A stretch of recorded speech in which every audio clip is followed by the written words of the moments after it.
Can we win the grand? Nice thing with this hand is it's like really not dominated when you flop the goods, dude. My goodness. Call. I mean, I'm so sick, dude. I'm so sick. I find that check on the turn. Oh, I'm so sick. Holy smokes, man. Hello, chat. What's going on? Welcome to the stream. Thanks for being here, you beautiful, beautiful, beautiful people. Da-na-na. 3-bet get a call from Soren, Ace King Deuce. I think it's range bet small. Just wondering if there's any of our range that wanted to check. You know, we have queens, we have jacks, we have low frequency tens, we have queen jack suited sometimes, we have ace jack offsuit that doesn't mind checking. King in the turn, they lead, we call. If they're bluffing, let them bluff. The interesting thing is if they go for a big bet on the river here, do we raise? I think we bet less than all in here. Love the flop. Do we have a raising range on Jack 3 deuce? No, I don't think so. I think it's just a call. Hope they follow through, you know? Try and fold them off chops, dude, I guess.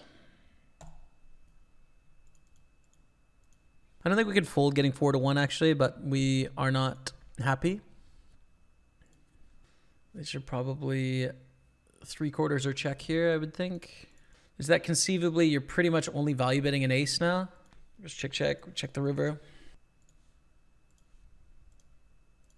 Take it down with king jack. We're really lucky we get under a quarter size there and we have the backdoor flush draw. Let's go. Deuce 5 suited. Nice thing with this hand is it's like really not dominated when you flop the goods, dude. My goodness. Now there's a chance I should just like lead small here all the time in that we have 5-7 and they don't, and deuce 5 suited, but it's like borderline and whether we have deuce 5 in the first place, as you can see. It's probably not a range lead, right? It's probably a lead sometimes kind of situation. So typically you don't have a check raising range here, but I'm going to in the spot just based on how deep we are and how I really don't feel as if Soren has 5-7 suited in their range. I think they fold 5-7 suited pre-flop, in which case we have the nuts right now. They have 6s and 4s and 3s, but against those hands, we can probably get all the money depending on the run out. Against overpairs, we're going to get at least this call and then probably one more bet. So I just want to start inflating the pot right now. We take down. Okay. I have a feeling you're going to win the 1K grand today. I really like that feeling. I hope it's the correct feeling. I hope you're right, smooth player. I'm going to try my hardest. I think we can value bet here probably. 3-bet get a call, queen jack 5, 1 diamonds. Nice. Nice start here, I think. Drawing to the nuts.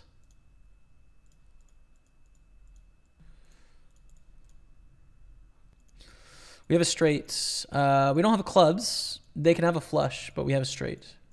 Here's the question. Are we going to get 2 streets of value from this hand? We're pretty deep. We are pretty deep, chat. I don't want to bet get jammed on, call off, and then just get stacked by a flush.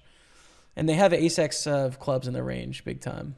Call. I mean, yeah.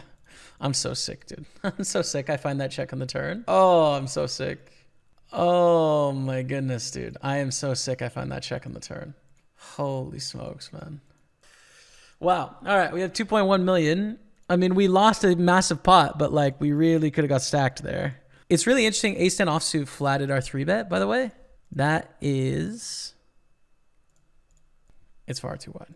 I think, you know. In theory, in practice, it's just too much. Way too much. But the check on the turn... You know, if we're shorter, we just bet the turn and we get it in or whatever. But we got to think about their calling 3-bet range. Suited aces are definitely in there.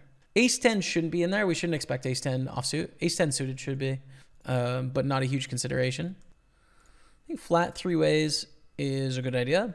It's a good flop. It's not a good multiple streets flop, right? It's like we flopped well, but it can be dangerous, which is why I'm sort of cautiously optimistic here, right?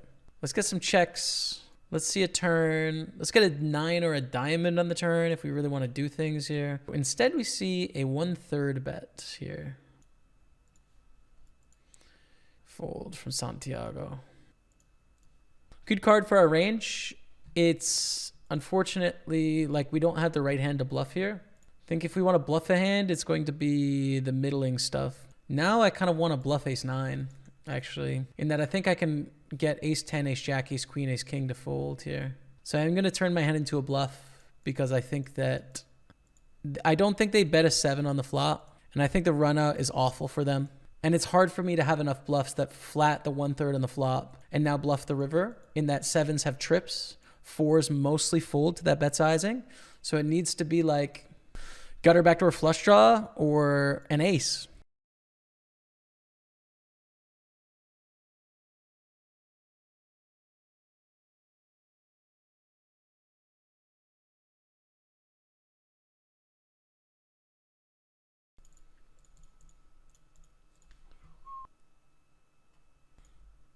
Hold here. Gonna 3-bet king queen. I think flat you can do as well. But I think 3-bet fold is probably better here. I think I'm perceived as being tight in this spot, I would think. But maybe not. I don't know. It's a fine play. And a call. We need to see bet range when we're this short, but small, obviously. And we're going to lose this pot as well. Oh, the double 1K losses is painful. Definitely had a couple thousand of equity swing out of our stack in the last 2 minutes. Man, oh man. Defend with queen 10 here if it folds to us, or if someone calls, we can call as well. It's a little uncomfortable for sure, this hand. It's like even 3 ways. It's kind of hard to play it great, 14 blinds deep, because we can get it in pretty bad against a few stacks. Raising a call from Elliot Hudon. This is also setting off a little bit of alarm bells here with 2 really short stacks in the blinds that they don't rejam on 18 blinds here. Nonetheless, I think we need to call. We're getting a great price with 2 broadways. Tough flop. Thank you for the compliment on the Yorkshire accent. Of course, man. Of course. It is a great accent. Matty bets. It is. How can there be so many accents in a small island like the UK? It's amazing. It is really amazing, dude, how diverse it is. We're all in against Mateos with 9s. 5 off the money bubble. We need chips, dude. 2.2 million in the middle. This would give us a little bit of ammo if we can win this pot. Hold. It's good news. Very good news. We're down to 17 and we have, 20 blinds. We've got some breathing room, a little bit of breathing room. We are 14th place right now, actually. Bubble fell engaged. We're 3 off the money here. 3 off the money. Matty Ice is leading the tournament, which is great. And he's on our left, which is not as great. But there he is, final 2 tables. Eater opens. So we are 2 off the money here. Queen 10 is too good to fold, though. I think opening into all these short stacks. So we just call and try and hit a pair, basically. It's definitely a little uncomfortable to play, obviously. But I think we need to defend. That'll put us back down in 13th spot. Shortest stack is definitely Vladimir, quite short. And then Nikolay, and then us, and then Gavin, and Omiros, Jonathan K as well. I mean, there's a lot of people really sort of bunched up here on short stacks. We got to risk it for the biscuit on the bubble here. King 10 is very much ahead of average, and we're still 2 off the money. Very short. With 10 blinds is a shove, and hopefully Matt doesn't have it. Nice. Good news. That's big. Just winning that one pot sort of catapults us over 3 people, I think, into 12th place. Yeah, and we're kind of tied for 10th here, to be honest. This player was actually technically in 10th when they started the hand, so it is very tied up here at the bottom. 1,050 grand bubble versus Matty Ice. Pure bubble of the tournament. Jonathan K is the shortest stack. 1.4 million here. So really like Omiros, Nikolay, us, Gavin, Jonathan K are the ones that are at risk. Wow. An overbet jam snap. Hit it. That's it. We're in the money chat. 25-15. We've cashed the tournament. And I think that basically takes us to profitable on the day, this cash. Because we have 6,800 of buy-ins, 4,100 in cashes. Plus we have some bounties here and here. So Yeah, that takes us profitable in the day. Very exciting. Now, can we win the grand, dude? That's the question. Ace 3 suited, beautiful hand. We are also 7 blinds deep. So if it folds to the small blind and they're all in, we call. Joshua opens here. I think the right move is to call and then play flops, right? I think that is the right way here. But someone can sort of ruin that by 3-betting before us, in which case we'd have to stay out of the way. Okay, let's hit a flop here, chat, with ace 3. Beautiful. Check raise coming in. It's a gorgeous flop, and this is our way back into the tournament. We need a diamond, or we need a bet fold from Joshua, who sends the kiss and then jams, I guess. Yeah, good luck. Let's go. Flush is good, Dottie. 3.8 million. Big, big hand way back into the tournament. That's going to put us in kind of T9 here. Ace 9. It's going to be a rejam here. Yeah, it's just going to be a rejam, I think. It's really awkward against a limp. Because what I don't want to do is like raise fold. Although how often is Gavin really going to limp ace 10 through ace king here? Planning to limp jam it.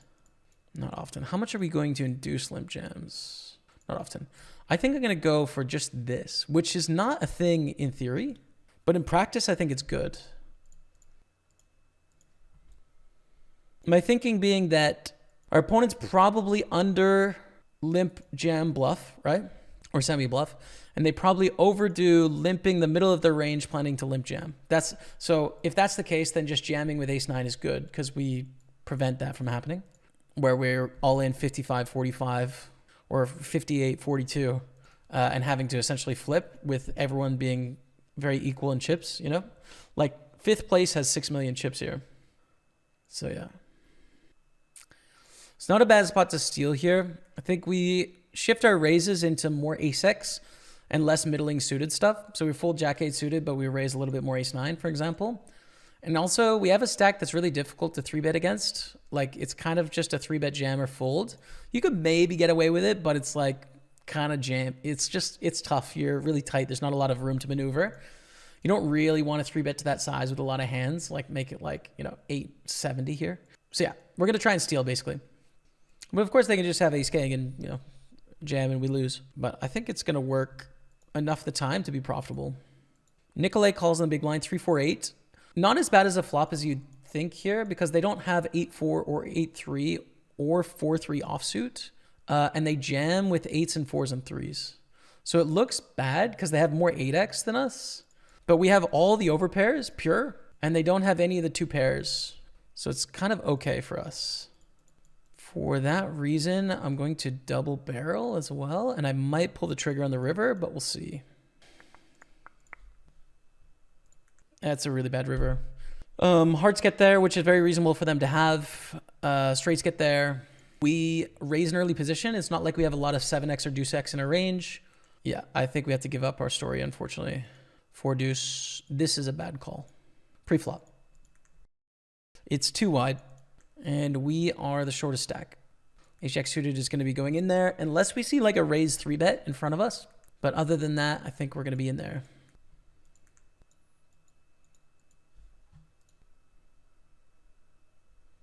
This should be a better hand, probably. We can probably be flipping, I would say, against 10s and 9s, I guess. Probably just 10s. We should be behind here. GG. GG.